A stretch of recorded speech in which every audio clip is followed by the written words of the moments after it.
Heute muss ich dir gestehen, dass Vermögensschutz Beschiss ist. Jedenfalls das, was hier von einigen Anbietern als Vermögensschutz verkauft wird. Du fragst dich, um was es geht? Darüber wollen wir in diesem Video sprechen. Das mag dich wundern zu hören, vor allen Dingen aus dem Munde eines Mannes, der ja selbst Vermögensschutzseminare anbietet. Übrigens das nächste Mal hier Mitte April in London. Aber hör mich an und ich werde dir erklären, was ich meine. Du hast ja heute viele Anbieter, die sich hier tummeln auf dem Markt und die dir mit allen möglichen fragwürdigen Methoden versuchen, Vermögensschutzddienstleistungen zu verkaufen. Da sollen irgendwelche Stiftungen oder andere Strukturen etabliert werden, wo dann deine deutschen Immobilien hineingegeben werden. Und damit sind sie dann sicher und sie sind vor dem Zugriff des Staates dann geschützt. Jetzt hat die ganze Debatte natürlich hier an Fahrt aufgenommen, denn es soll jetzt ja ein Vermögensregister EU-weit eingeführt werden, eine neue Superbehörde AMLA in Frankfurt geschaffen werden. Und das ist natürlich das gefundene Fressen für viele dieser Anbieter. Nun, ich möchte dir heute sagen, dass viele dieser Angebote für mich sehr fadenscheinig und vor allen Dingen unehrlich sind. Und wir versuchen in unserer Beratung eigentlich immer einen anderen Weg einzuschlagen. Warum sind sie unehrlich? Nun, wenn du Vermögen hast in Deutschland, zum Beispiel Immobilien oder Bankkonten oder was auch immer, zum Beispiel in Deutschland, ich kann auch jetzt Österreich sagen oder ein anderes Land nennen, dann musst du davon ausgehen, dass der deutsche Staat Möglichkeiten hat, sich dieses Vermögen anzueignen, es zu besteuern oder was auch immer für ein Übel er damit noch treiben kann. Du bist nicht in der Lage, dieses Vermögen hundertprozentig zu schützen. Das musst du ganz realistisch erkennen und hier bringt es auch nichts, um den heißen Brei herumzureden. Natürlich, man kann bestimmte Schutzmaßnahmen ergreifen. Aber auch bei diesen Schutzmaßnahmen muss man immer realistisch sein. Hundertprozentiger Schutz gibt es nicht. Denn was willst du gegen die Regierung zum Beispiel ausrichten? Ich kann mich an viele Fälle von Mandanten erinnern, die sich überlegt haben, wie sie ihr Vermögen schützen können, die dann bestimmte Strukturen etabliert haben und am Ende war alles für die Katz und der Staat hat es am Ende doch bekommen. Ein Beispiel. Nun, wir haben einen Mandanten, der hat ein erfolgreiches Unternehmen aufgebaut. Parallel hat er noch ein Immobilienportfolio aufgebaut. Klugerweise, wie er meinte, war dieses Immobilienportfolio im Besitz einer GmbH, die seiner Ehefrau gehörte. Er selbst war nicht an dieser GmbH beteiligt und war da auch kein Geschäftsführer. Das war also komplett getrennt von seinem operativen Business. Jetzt hat er aufgrund einiger widriger Umstände hier in seinem operativen Business tatsächlich Probleme bekommen. Es ging dann um eine Umsatzsteuerthematik. Hier wurde er falsch beraten und hat dann einen sehr großen Betrag an Umsatzsteuer geschuldet. Bei dieser GmbH konnte dann ein Insolvenzverfahren nicht mehr abgewendet werden und er selbst musste dann auch in die Privatinsolvenz gehen.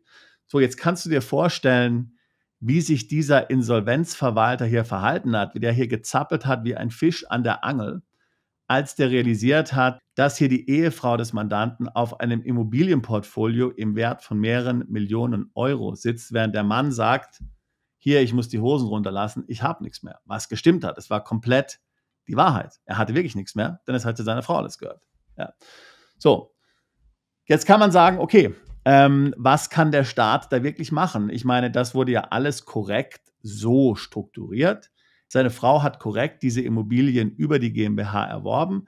Seine Frau war schon von Anfang an, vom ersten Tag Gesellschafterin. Sie hat diese Gesellschaft gegründet.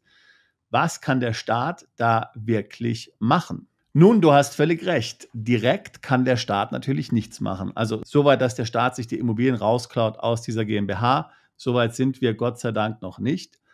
Aber der Staat hat einfach über den Insolvenzverwalter so viel Druck aufgebaut auf ihn mit immer neuen Forderungen. Ja? Also Forderungen in Millionenhöhe, die dort dann letztlich ausstehend waren und hier noch alle möglichen anderen strafrechtlichen Konsequenzen dann in den Raum gestellt hat. Ja?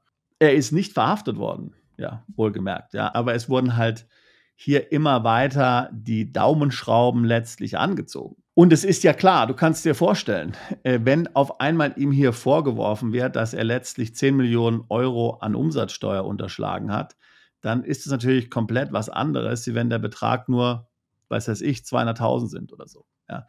Also, das heißt, dadurch, dass hier letztlich sehr großer Druck auf ihn ausgeübt wurde, ja, hatte er dann letztlich gar keine Wahl, ja, als zu sagen, okay, ich werde wohl diese GmbH mit den Immobilien aufgeben müssen, um hier meine Gläubiger, nämlich das Finanzamt, zu befriedigen. Also das Finanzamt, der Staat, die sitzen so am längeren Hebel. Ja.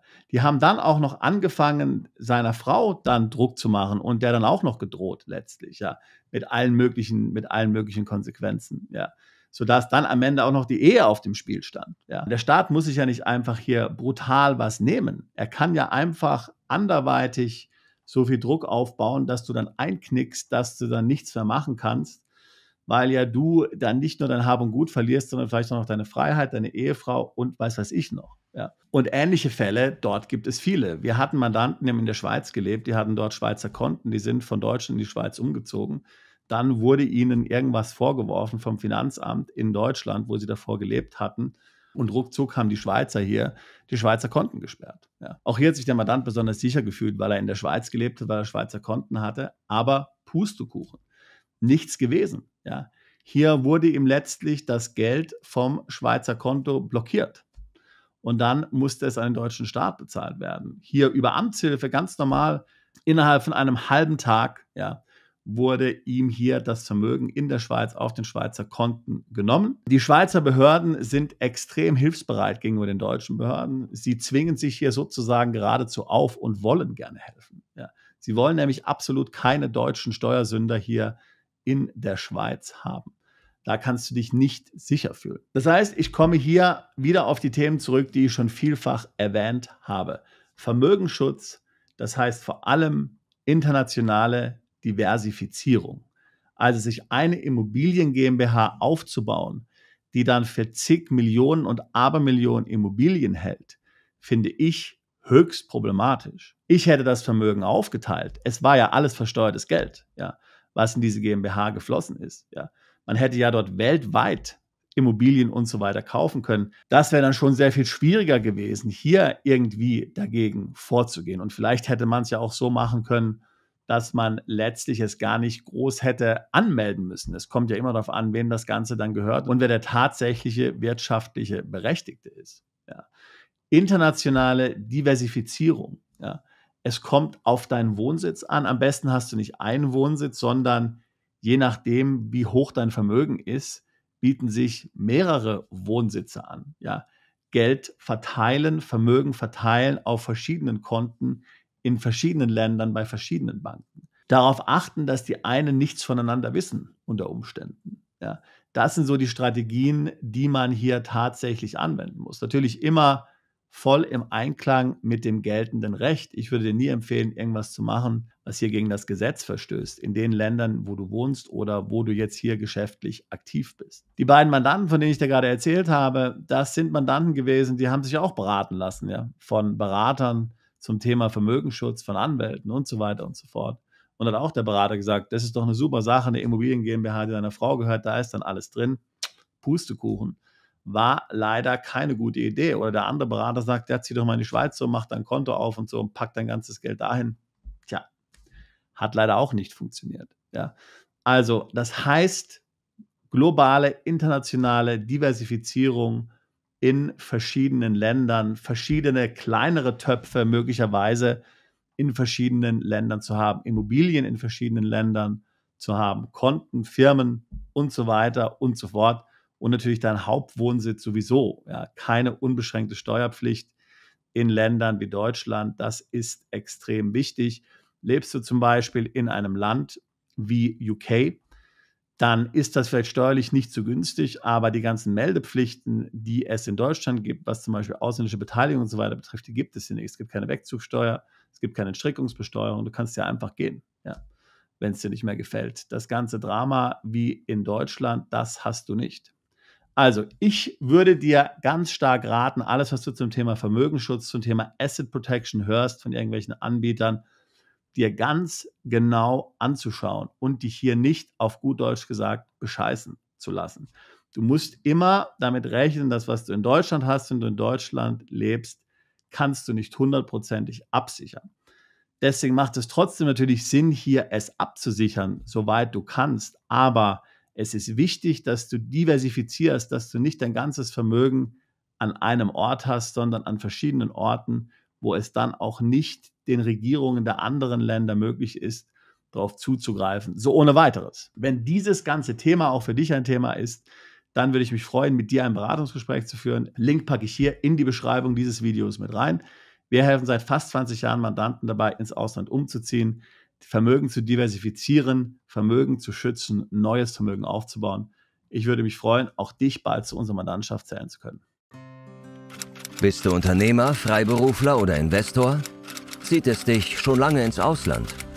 Mach heute den ersten konkreten Schritt in eine Zukunft mit mehr Geld und mehr Freiheit. Buche ein Beratungsgespräch mit Sebastian und seinen Kollegen. Unsere Kanzlei unterstützt Mandanten wie dich dabei, deine Steuerlast legal zu reduzieren, Vermögen aufzubauen und zu schützen und deine persönliche Freiheit zu maximieren.